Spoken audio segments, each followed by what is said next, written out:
అందరికీ నమస్కారం. ఈరోజు ఆంధ్ర రాష్ట్ర ప్రజలందరికీ కూడా ఒక పండగ.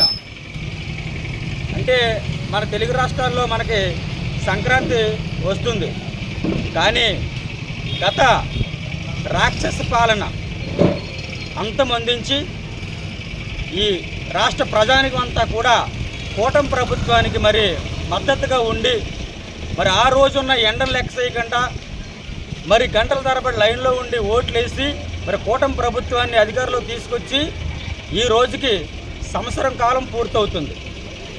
మరి కాకినాడ సిటీలో శ్రీ వనమాడి కొండబాబు గారు గతంలో స్మార్ట్ సిటీ ఎమ్మెల్యేగా పేరుగాంచిన ఆయన మరి అత్యధిక భారీ మెజార్టీతో ఈ కాకినాడ ప్రాంత ప్రజల చేత ఎన్నుకోబడిన విషయం అందరికీ కూడా తెలిసిందే. ఈరోజు నగర ఎమ్మెల్యే వనమాడి కొండబాబు గారి ఆధ్వర్యంలో మరి భారీ ఎత్తున మరి యుజత్సు ర్యాలీ కూడా చేపట్టడం జరిగింది. మరి అదేవిధంగా అన్ని డివిజన్లో కూడా ఈ యొక్క విజయోత్సవాలు చేయమని పార్టీ ఆదేశాల మేరకు కాకినాడ ఎమ్మెల్యే వనమాడి కొండబాబు గారు సూచనల మేరకు ఈరోజు డివిజన్లో కూడా మా కార్యకర్తల మధ్యన రాష్ట్ర ప్రజానికానికి అందరికీ కూడా ధన్యవాదాలు తెలుపుకుంటూ మన కార్యకర్తల మధ్యన మన దుమ్ములపేట ప్రాంత ప్రజల మధ్యన కూడా ఈరోజు మరి కేక్ కట్ చేసి ఆనంద వేడుకలు జరుపుకోవడం జరిగింది. ఏది ఏమైనా కూడా గతంలో స్వేచ్ఛ లేదు, మాట్లాడే హక్కు లేదు, ప్రజల పక్షాన గలం ఇప్పడం కూడా లేదు. మరి గలం ఇప్పితే అనేక రకమైన తప్పుడు కేసులు పెట్టి ఆ రోజు మరి అందరినీ కూడా ఇబ్బందులకు గురి చేసేవారు. ఈరోజు రాష్ట్ర ప్రజలతో పాటు అన్ని సంఘాలకు కూడా ప్రశ్నించే హక్కు వచ్చింది.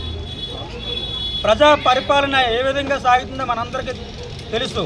ఈరోజు మనం చూసుకున్నట్టయితే ఒకవైపు సంక్షేమం, ఒకవైపు అభివృద్ధి, రెండు కళ్ళు అని చెప్పి ఆ రోజు శ్రీ నారా చంద్రబాబు నాయుడు గారు చెప్పారు.